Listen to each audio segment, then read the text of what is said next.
Good morning. How are you all? Hope you're doing okay.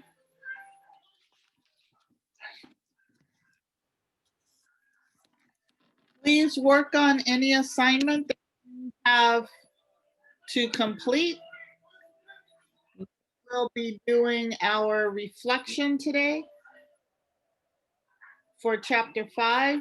Everything else, after you complete it, I'm going to do attendance and then I will be right with you.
Please make sure that you have your note paper and your composition book beside you so that we can move straight into our activity. Note paper and composition book.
This is your time to work on assignments that you need to finish while I'm doing attendance.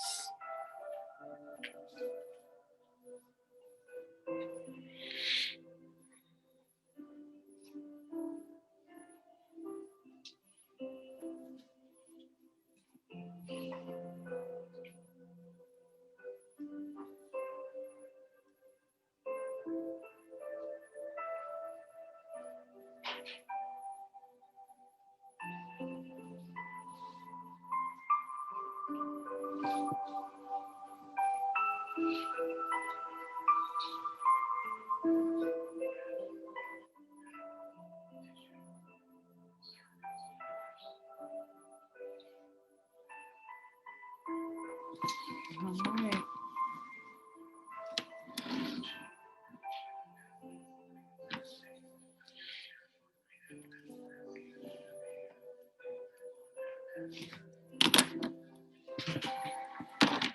Okay, let's get started.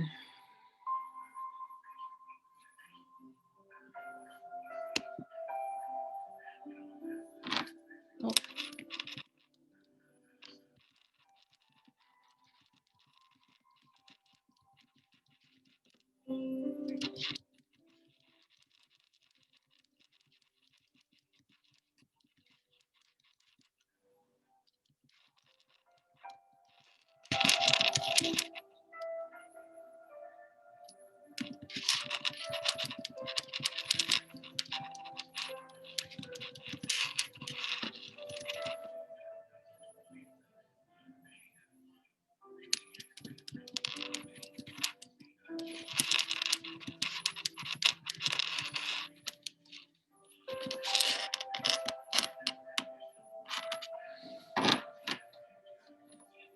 Okay. So on your notes, you're going to be writing information about the story, Omnivore's Dilemma, and then we're going to talk about your reflection so that you can do the reflection the right way. But right now we're going to just do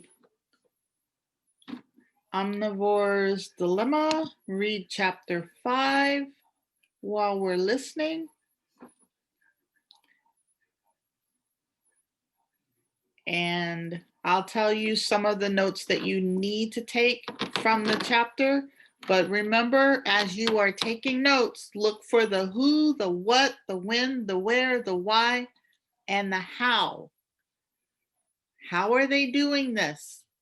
Cow processing of meat. Where is this happening? They give you the name of 2 or 3 different places. Why is it happening? Who's involved in it? When does it happen? Poland goes through the ages of one cow that he bought. When does this cow have to transition from grass-fed to corn-fed? What goes into the diet? So look at the who, the what, the when, the where, the why, and the how. Think about that as you are listening and taking notes. Okay, here we go. The Omnivore's Dilemma, Chapter 5.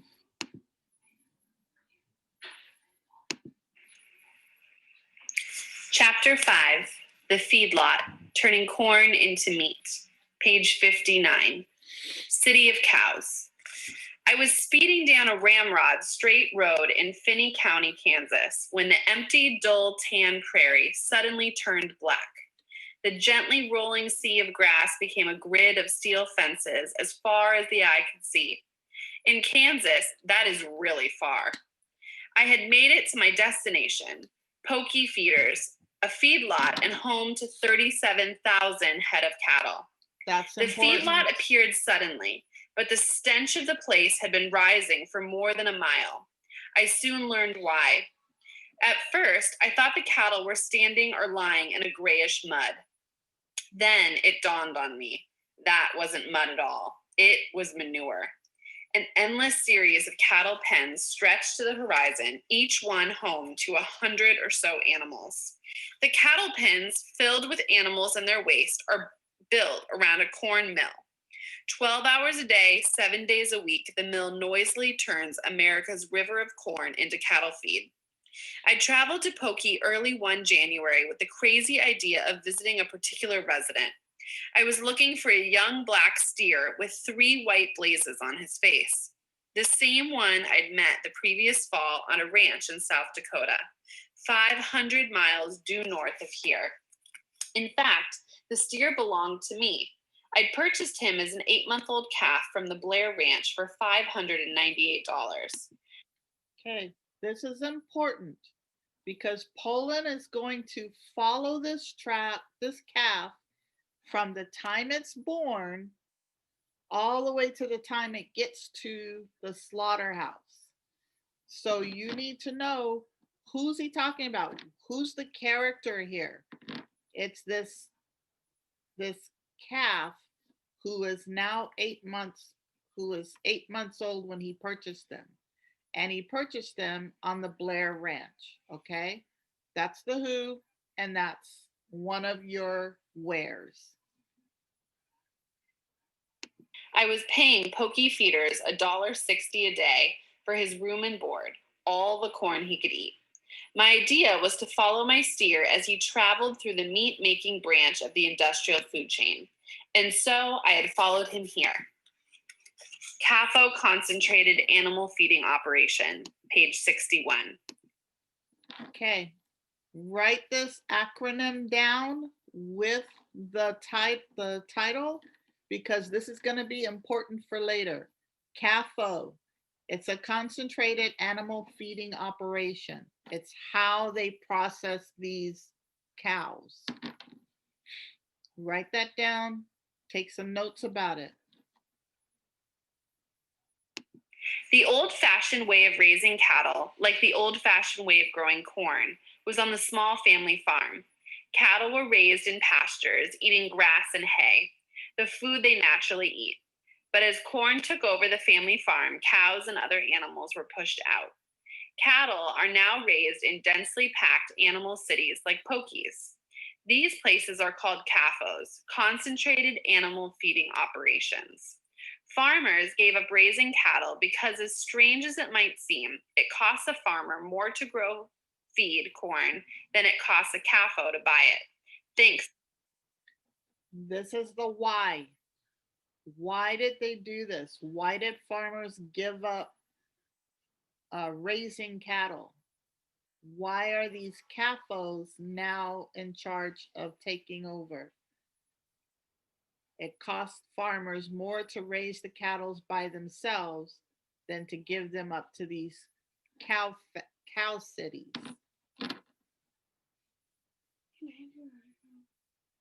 To those government subsidies.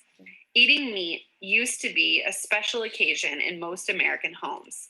Thanks to CAFOs, meat is now so cheap that many of us eat it 3 times a day.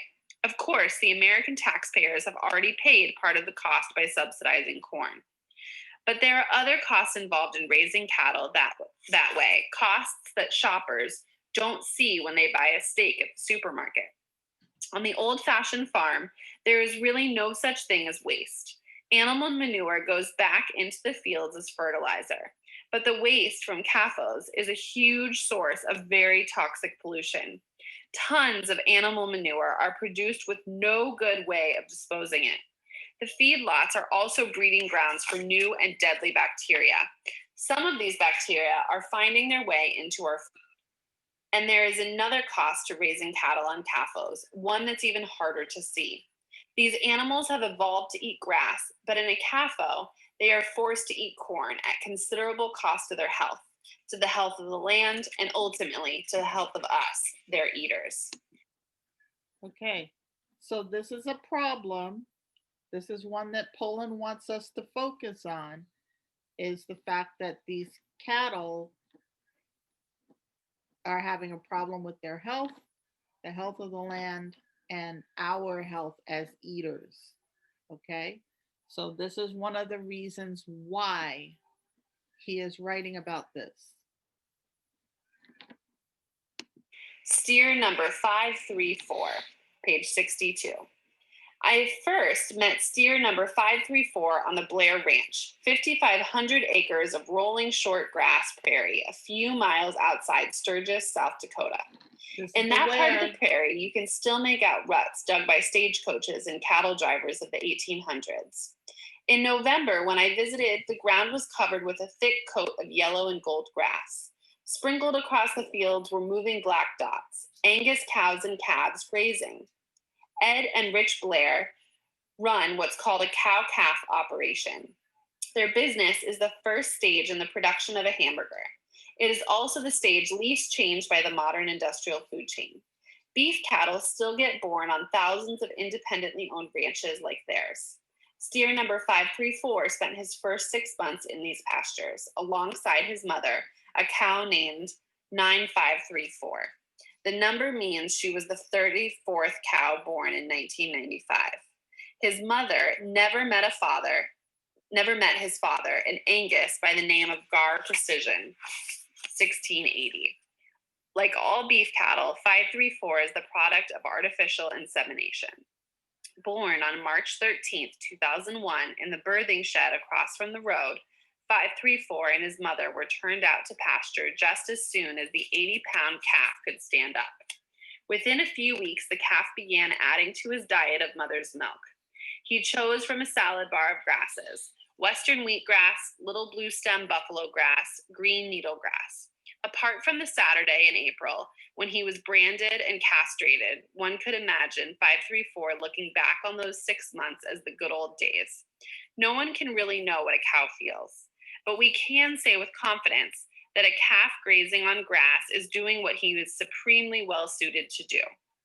Yet after a few months at Pokey's, my steer will never have the opportunity to eat green grass again.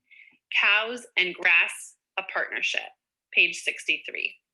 Cows have evolved over millions of years to eat grass. It's not a one-sided deal. At the same time, grasses have evolved over millions of years to be eaten by cows. This partnership is one of nature's wonders. When a cow eats grass, it doesn't kill the plant. Grasses have evolved so that they can survive being eaten very well, as long as the cows give them a chance to recover. In return for being chewed on, the plants get help from the cows.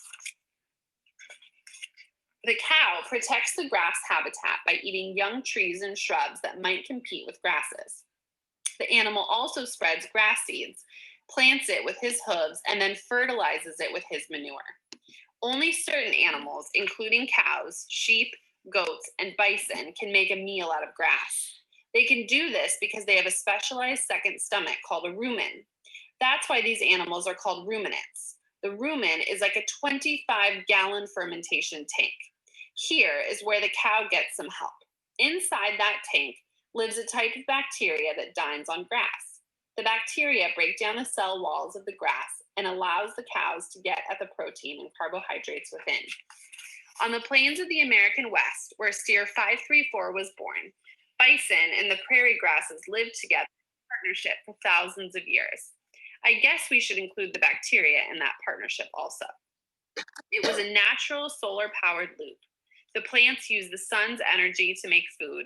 The bison, with the help of bacteria, ate the grass and in return planted it, fertilized it, and defended its territory. It was a successful ecological system. A rumen has evolved into the perfect organ for digesting grass, but it is not good at digesting corn. So then, why is steer number 534 forced to eat corn instead of grass? The answer is one word: speed. Cattle raised on grass simply take longer to grow than cattle raised on corn. In my grandfather's time, cows were 4 or 5 years old at slaughter. Rich Blair explained to me, in the 50s, when my father was ranching, it was 2 or 3 years old. Now we get there at 14 to 16 months. What gets a steer from 80 to 1,100 pounds in 14 months is tremendous amounts of corn, food supplements, and drugs. Fast food, indeed. Cow chow, page 65. In October, 2 weeks before I made his acquaintance, steer number 534 was weaned from his mother. Weaning is the hardest time on a ranch for animals and ranchers alike. Cows separated from their calves will moke and bellow for days. The calves are prone to getting sick. Calves are weaned for a couple of reasons. First, it frees their mothers to have more calves. Second, it gets the calves, now 500 or 600 pounds, ready for life on the feedlot. The calves are rounded up and herded into a backgrounding pen. They will spend a couple of months there before boarding the truck for pokey feeders. Think of backgrounding as a training animal for feedlot life. The animals are, for the first time in their lives, confined to a pen. They are bunk broken, taught to eat from a trough, and they must gradually get used to eating what is for them a new and unnatural diet. Here is where they first eat corn. It was in the backgrounding pen that I first met 534. Rather, it's where I handpicked him out. I told the Blairs I wanted to follow one of their steers from birth to slaughterhouse. Ed Blair suggested, half-jokingly, that I might as well buy one. Then I could have the whole beef-making experience. He told me how to pick out a good calf, one with a broad, straight back and thick shoulders. Basically, you're looking for a sturdy frame on which to hang a lot of meat. I also wanted a calf with a face I could easily spot in the crowd, so I could easily find him again. I went out to the pen and gazed over the sea of 90 black Angus cattle. Almost at once, steer number 534 moseyed over to the fence and made eye contact with me. He had a wide, stout frame and 3 easy-to-spot white marks on his face. Here was my boy. New home, new diet, page 67. Steer 534 and I traveled from the ranch to the feedlot in separate vehicles the first week of January. It felt a lot like going from the country to the big city. A feedlot is not a very pleasant city, however.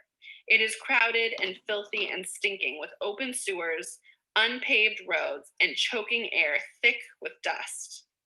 At the center of the feedlot stands the feed mill. That is where 3 meals a day for 37,000 animals are designed and mixed by a computer. 1 million pounds of feed pass through the mill each day. Every hour of every day, a tractor trailer pulls up to the loading dock to deliver another 50 tons of corn.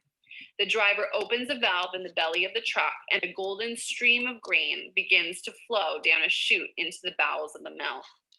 Around to the other side of the building, tanker trucks pump in thousands of gallons of liquefied fat, usually beef fat from a nearby slaughterhouse.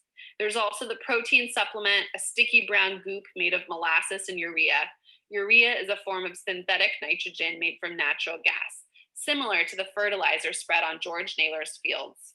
In a shed attached to the mill sits vats of liquid vitamins. Beside them are 50-pound sacks of antibiotic drugs. Along with alfalfa, hay, and silage, stems and leaves of corn plants, all these ingredients will be automatically blended together to make the feed for cattle. 3 times a day, a parade of dump trucks fills up with this feed and carries it to the cattle pens. So reading this paragraph, this is all the stuff that is fed to the cow. An animal that has been raised and designed by nature to eat grass.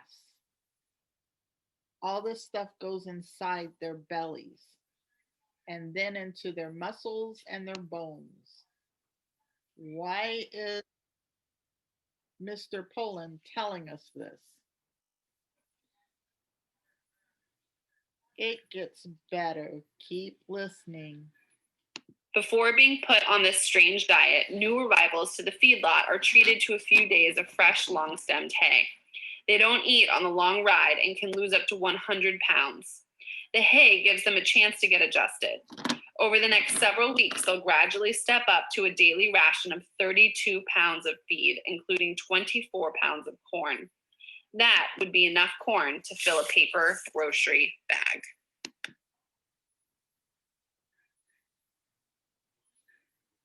Hang on.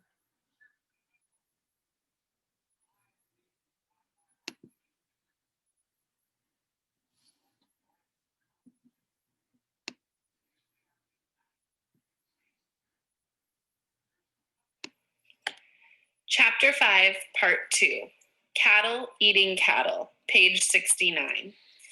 Feedlots are beef factories. Their goal is to turn corn into beef. But corn isn't the only thing that cattle are fed. You might be as shocked as I was to learn that they're also fed parts of other cattle. That's right, these herbivores, natural plant eaters, are fed meat. For years, leftover beef scraps were ground up and put into cattle feed. After all, it was protein, and cattle need protein to grow. Then, people in England began dying of a sickness called mad cow disease. Mad cow is a brain disease that is always fatal. It is spread by eating the brains of infected animals. Ground up cattle brains were put into cattle feed, and some of those cows got mad cow disease. Human beings who ate infected beef also got the disease, although there were no human cases reported in the United States. Okay, now take a look at the ingredients of things that go into the food that the cows eat. Chicken manure, cattle manure, chocolate, stale pastry, cement dust, molasses, candy, urea, hooves, feathers, meat scraps, fish meal, pasta, peanut skins, brewery waste, cardboard, corn silage, and pesticides. This is what cattle are fed. This is what eventually goes into the human body when we eat the cows. What do you think about that? Interesting, huh? The government banned the practice in 1997, but there are some exceptions. As I already noted, beef tallow or fat is one of the ingredients that cows at Pokey will eat. Where does the tallow come from? It comes from other cows that have been sent to the slaughterhouse. Though Pokey doesn't do it, the rules also permit feedlots to feed cattle protein from other kinds of animals. Feather meal and chicken litter, that is, bedding, feces, and discarded bits of feed from chicken farms, are accepted cattle feeds, as are chicken, fish, and pig meal. Some public health experts worry that other diseases like mad cow could start to appear because of this practice. Sick from corn, page 70. Compared to all the other things we feed cattle these days, corn seems positively wholesome. Yet feeding corn to cattle goes against the natural order almost as much feeding them beef. During my day at Pokey, I spent a few hours with Dr. Mel Metzen, the staff veterinarian. Dr. Mel, as he's known at Pokey, runs a team of 8 cowboys. Their job is to ride the yard's dusty streets, spotting sick animals and bringing them into Pokey's 3 hospitals for treatment. From Dr. Mel, I learned more than any beef eater might want to know about the life of the factory farm steer.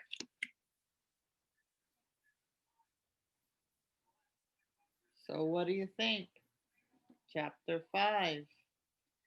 A lot of information about how the cows are fed, how they're housed, where they live.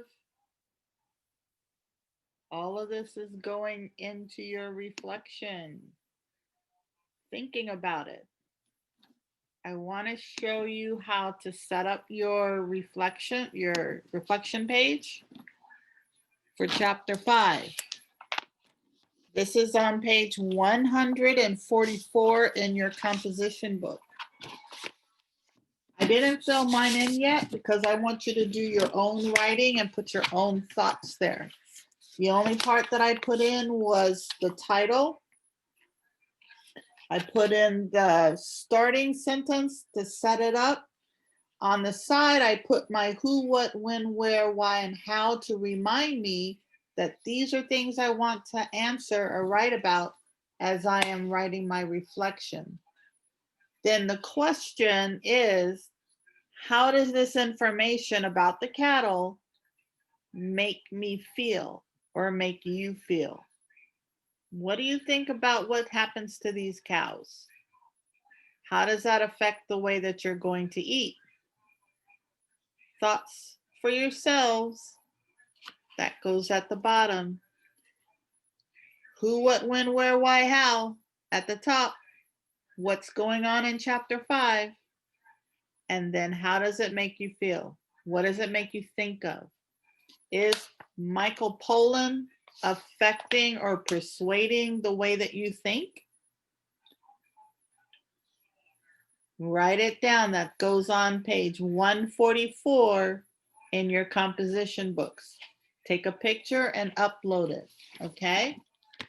Remember, your vocabulary is on page 111. 111, and it already has the information there.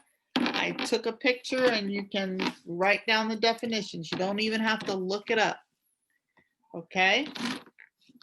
The last thing you're gonna take notes on is one more video about tone, author's tone, because as we know, author's tone goes along with author's purpose, author's point of view, author's tone. They all go together in order to help you understand what's going on in the story. So we're going to watch this video, take notes, so that way you have this information. Oops, wrong one.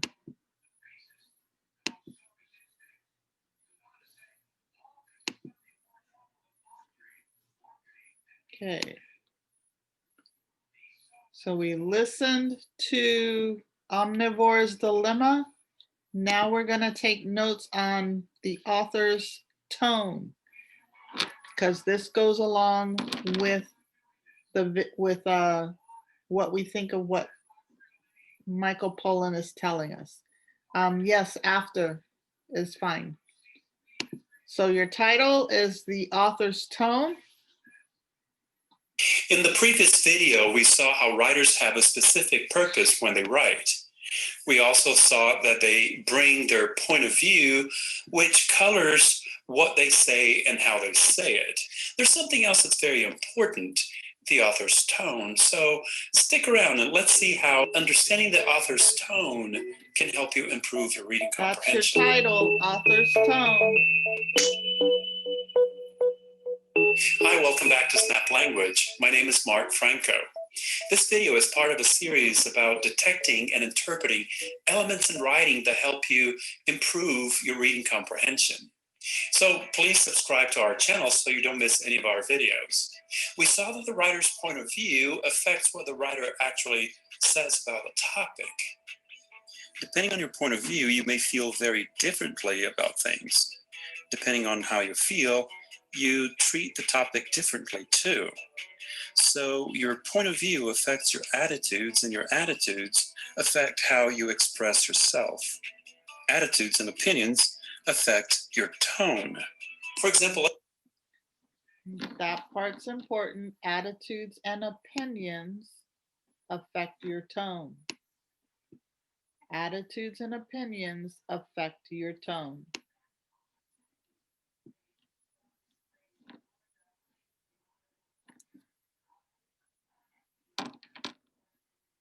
All right.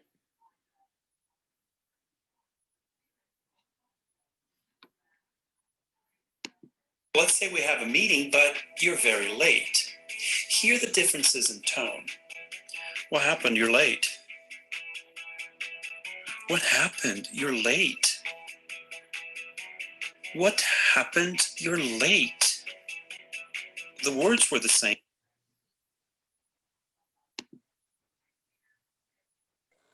Miss, I'll be back quick. I gotta go feed my dogs. Okay.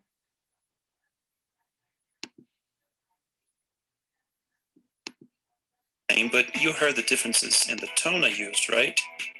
So actually, the message was not the same. I communicated more than the words were saying by themselves.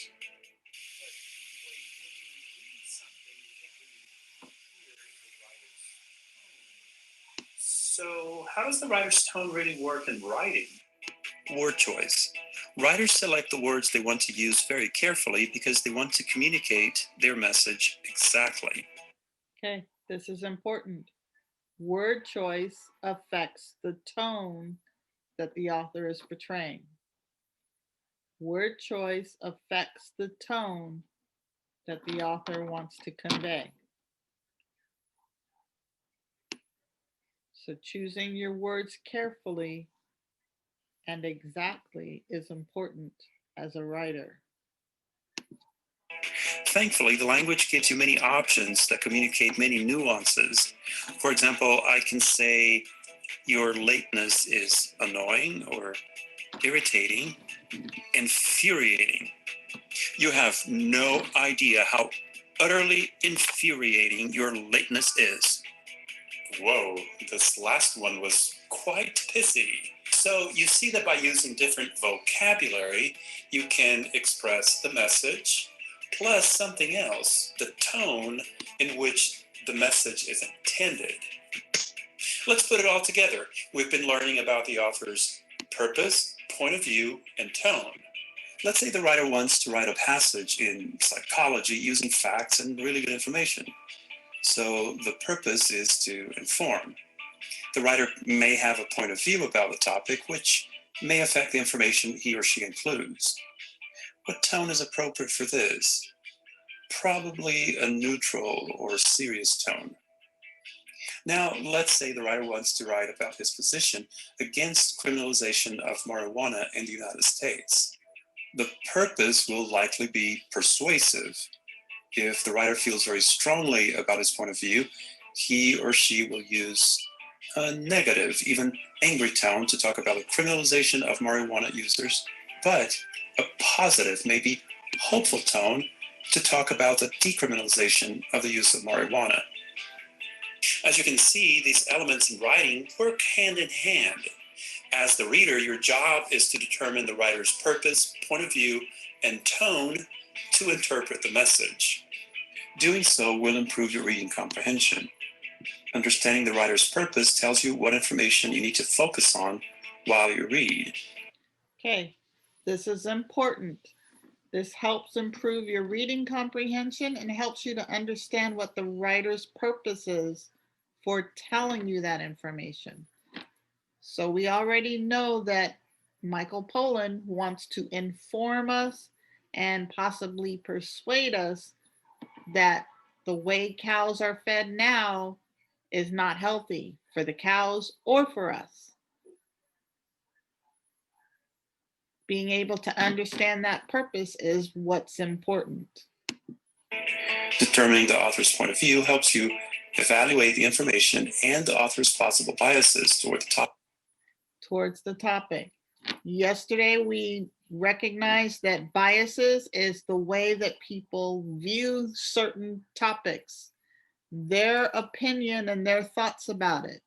You can't always change a person's biases because that's what they truly believe.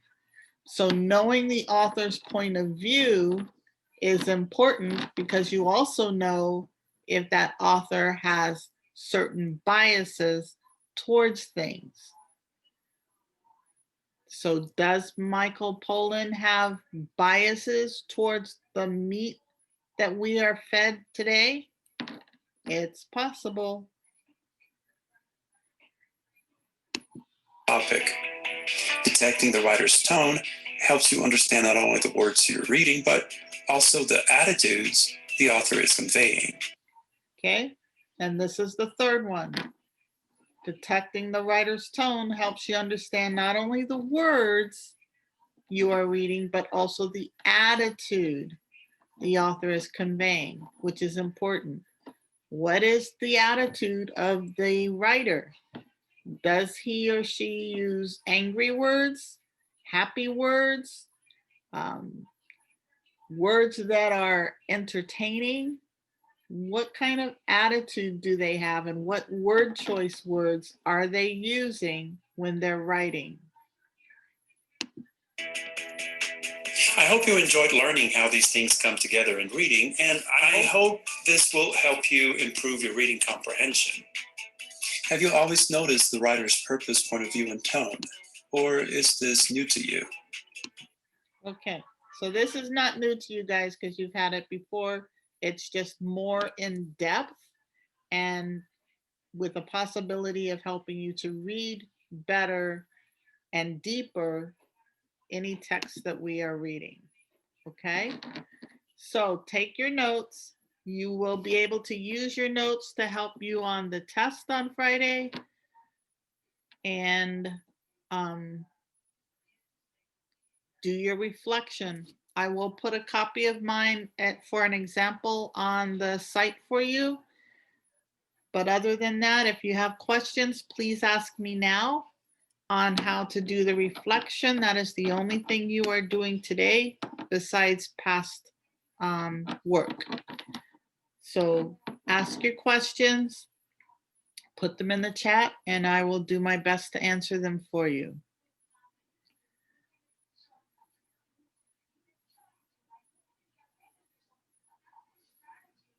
Please know you're only doing the reflection on chapter 5 today.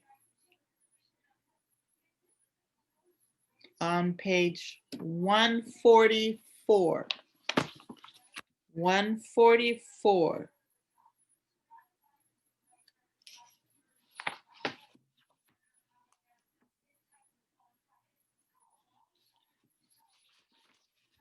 Okay, Louise, hang on. So on 144 is where you are going to put your reflection. Let me put that in the chat.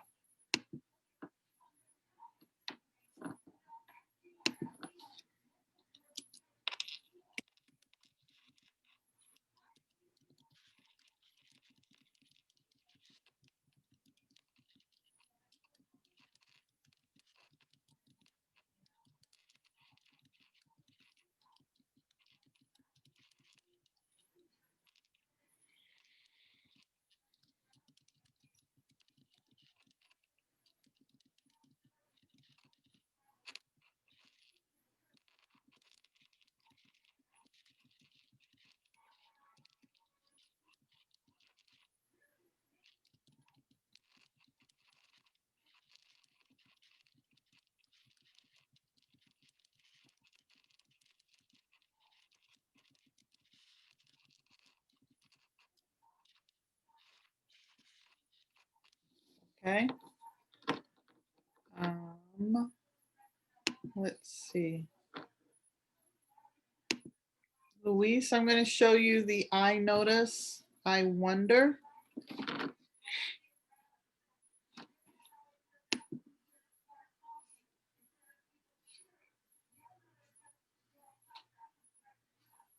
I think I put an example.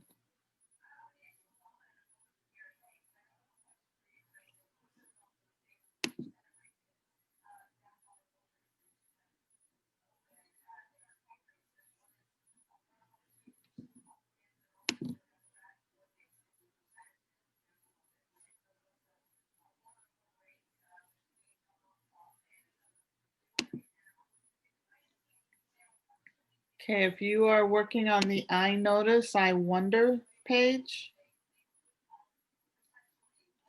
what you want to do is put what you've learned about in this, so far in this module, things you notice in the chapter. I think this was for chapter 4 or chapter 3 or chapter 4. But I notice the author is talking a lot about corn. I noticed that corn can be found in candy and soda and cardboard. I noticed that cows are fed corn even though they are meat eaters. So, I mean, grass eaters. So put what you notice in chapter 4 or 3, I forget, in the other chapters. All you need is 3, maybe 4 statements, and then put what other questions do you have? What do you wonder? Okay. Oh, it's the images, right. The images are on the daily agenda. So you have 11 of those. So what did you notice about those? Okay. And then what do you still wonder? And then you write an inference sentence. I can infer blank from the notes that you took. I can infer blank because what do you already know about corn? What do you know about corn? So put your inference things here. What did you notice? What do you wonder? And then I can infer blank. Okay, bye, Evelyn. All right, that's all you have to do.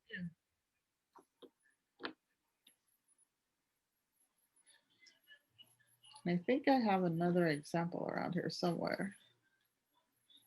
What is this one? No.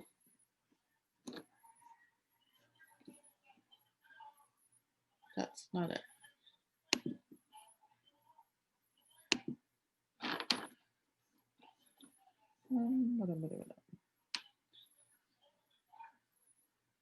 I'll put another example on the site for you, Luis. Anyone else have questions about what you are doing? Now's the time to ask.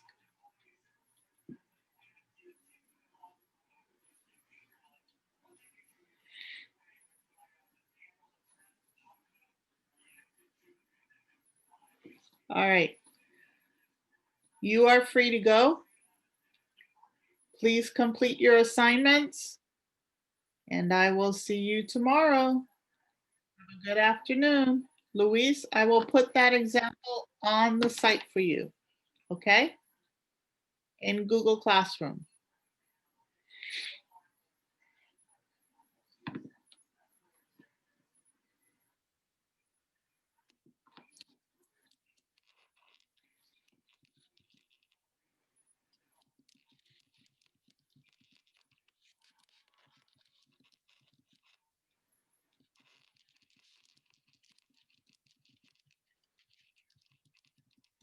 Bye-bye. Have a good afternoon.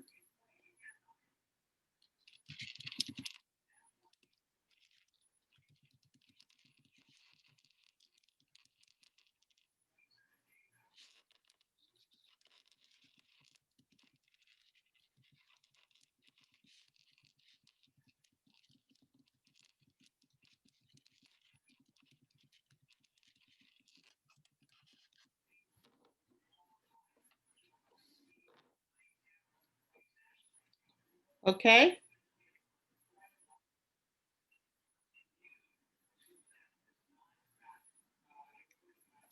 It's okay? Okay. See you later.